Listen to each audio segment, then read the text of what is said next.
So on June 5th, the new points multiplier for the Living Legend system went into effect, and this, for all intents and purposes, coincided with the beginning of the High Seas competitive season. So with Nat season now under our belt, let's take a minute to not only look at the results of that meta, which is pretty awesome by the way, but also do a check-in on the LL point situation now that the multiplier's been in place for at least a little bit. A huge shout out to our channel members for supporting what we do here. If you want to get involved with the channel and the Dice Commando community, please consider joining as a channel member. Remember, these videos are only possible with your support. You can show that support with a like, a subscribe, and by leaving us a comment and sharing your feedback. Community first, and go Commando. Hey there, my Flesh and Blood friends. Welcome back to the channel, and thanks for tuning in here on your Flesh and Blood Tuesday for a bit of an ad hoc cast. We've got some data, and I wanted to kind of go through that, look not only at what the meta is panning out to be or what it could be going into mid-July for Singapore, and then of course we have Living Legend point data, which I really wanted to, I love doing that stuff, and I also wanted to kind of do a check-in on what's the multiplier look like and how does that all seem to be flushing out, especially when we have a wide open meta like this. So what we are going to start with, of course, are the Nats standings. Now, I do want to put in a caveat going into this that we're going from a data standpoint, from a number standpoint, I should say, we're going to be looking at everything in the High Seas competitive season, which includes your battle hardens and stuff like that, right? Your callings and all that.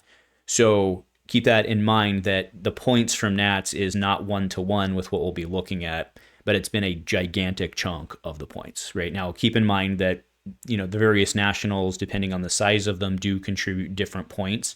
So a win, a Syndra win in somewhere might not equivalent to a Syndra win somewhere else and stuff like that. But again, being able to look at the differences between where we're at, where we're at now, where we would have been before if the points multiplier was there. Anyway, so you all get it.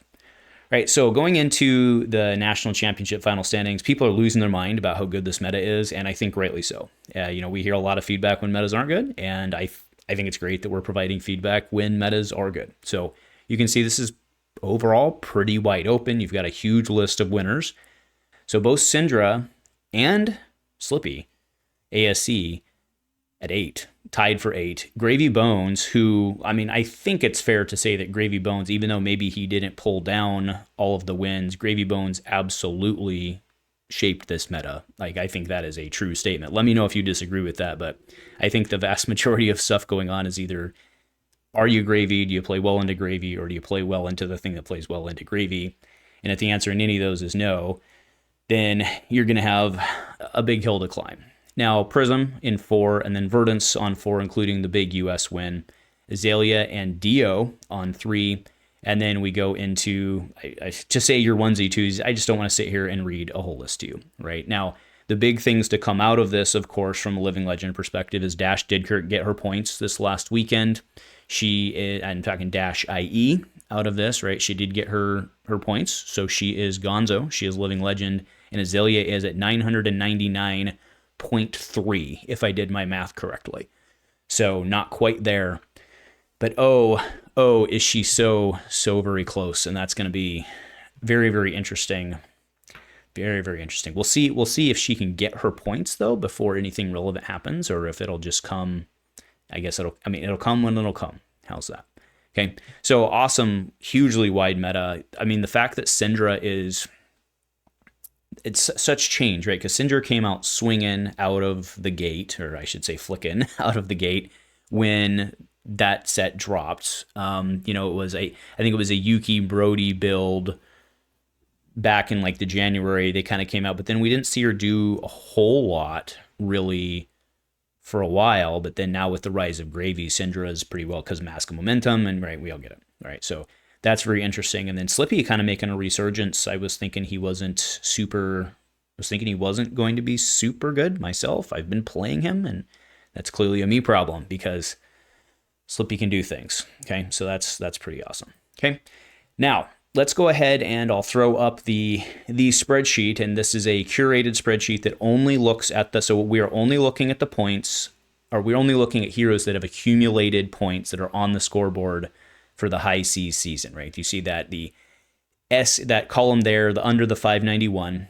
So there have been 591 Living Legend points accumulated so far. That's with the multipliers in place for the High Seas season. I did rank them from top to bottom in terms of their performance on the actuals, right, which is the actual points earned. So far, Gravy Bones is in the lead. Azalea right below him. Then you see Verdance, Slippy, you see Syndra, and then all the way tailing down towards Florian, who, a little surprised. I mean, I guess they neutered him from a certain point of view, so fair enough.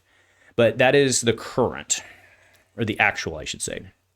Now, the current LL is how many points they have, so that's real as well, because that's what they've scored. Now, if you go to the column on the far right there, what you see is the weighted points. So this is if their multiplier was not in place, okay? So just remind everyone, the way that this works as of June 5th, based on the most recent BNS decision, is that if you are less than a year old, you earn points at a 1/2 accrual rate. If you are between 1 and 2 years old, you accrue points at the normal 1.0 multiplier rate. And if you are older than that with no cap, you earn at 1.5 multiplier rate. Okay, so what you see there, if you go to, let's look at, well, Gravy is right on top. He's earned an actual 70 points, but that actually, he would actually in the previous system have earned, or under the previous system, he would have earned 140 points. I said actually there, but his actual is 70, and his real points, previous real points, is 140. That's which is what I'm calling the weighted there. And then if you go and you look at someone like New, okay, New has a 1.0, so her 50 that she earned were 50 because she's less than a year old. But Dash IE, right, on the Living Legend, she's kind of in the middle there. She was earning points at a 1.5x rate, okay, which means that she would have only earned 25 points, but instead earned 38 and change, okay? So what does this all mean? Well, if you go and you look at what would have, under the previous system, we would have earned just shy of 840 LL points. And remember, there wouldn't have been fractionals before, but you get my point. Okay, so it was approximately 140 LL points would have been earned previously, which means that we put up 70, just 70 and 70.4% of the actual. The actual was 70.4% of what it could have been.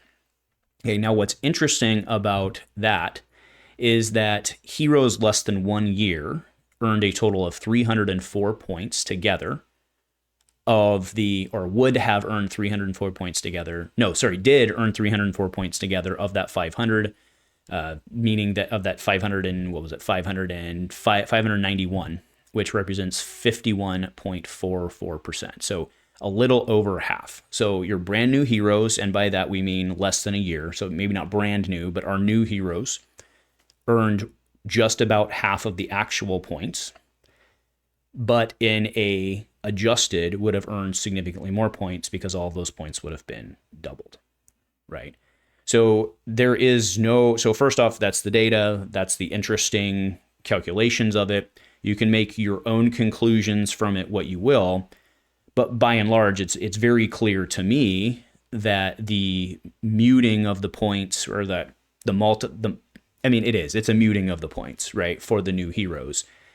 Yeah, that's a better way to say it. The decreasing of the points for the new heroes, combined with the power level and the win frequency of those new heroes, has resulted in a muting of the overall Living Legend points overall. Now, again, the objective of the Living Legend, the objective of doing this was for them to being allowed to take a hit, right? So some, like an Aurora situation, somebody just comes out firing on all cylinders. It allows them to kind of have the bad couple of weeks, and then they can rein it in with a ban or something like that. What's interesting in a meta, and that's why I think this is a very interesting conversation in juxtaposition with the diverse meta that we're seeing, is when you have a wide meta and everyone is earning those points at a relatively, to say equal rate is not true, but everyone earning points at a steady rate, by muffling that point accrual in one portion of the population, you are only really just extending the Living Legend curve. Right? We are not seeing in only a handful of cases did we see the old heroes who are earning points at more or win, right? Which it is shown very clearly in the data by the fact that we got 70% of the points that were available. Well, that's not true because the 1.5. See, available doesn't, I don't really know what available means anymore, right? But at a 1.0 rate, the points that were available at a 1.0 rate, how's that, right? By what they would have given out. So when this happened originally and we talked about it, the kind of statement or conclusion I had made then and we'd kind of agreed to together for the most part was that this would in a way act as a signpost for us, that if we were seeing if we were seeing by and large less points being earned than were available, that meant that you had a disposition towards the new heroes being stronger. And I mean, we were right. I mean, obviously that's the way math works, so we had it down. But what we are seeing is definitely a disposition towards the newer heroes being stronger. And when you really think about it, with 3 sets a year, the new sets coming out and earning 50% of the actual points, and it would have been more of the previous model points, that's significant, right? You can say it's good for sales, it's good for interest in the game, right? I mean, stuff's sold out of shelves, so clearly something's going right in terms of demand.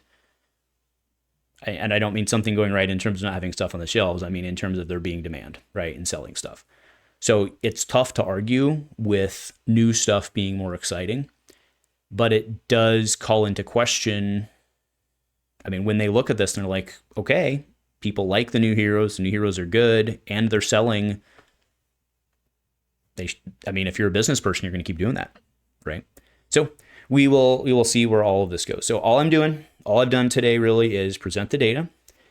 So far in high seas, we have observed and accumulated far less points than would in theory be available, and that is largely because the new heroes are winning more. That is a true statement, and the fact that we have a wide meta in which they are doing so, I think very much speaks to just the power level of the last year or more, right? Keeping in mind that Mistveil's gone, and if they hadn't been, or we'd done this in the previous meta, we might be telling a very different story under the assumption that the Mistveil heroes would have been a 1.0 multiplier. I know there's a couple steps there, but I think that's a solid statement. So anyway, I'd love to know what your thoughts are. Let me know in the comments below. Do you stuff like this interest you? I don't know. If you made it this far, it probably does. If it doesn't, you probably didn't. So fair enough. But either way, thanks for sticking around, folks, and go Commando.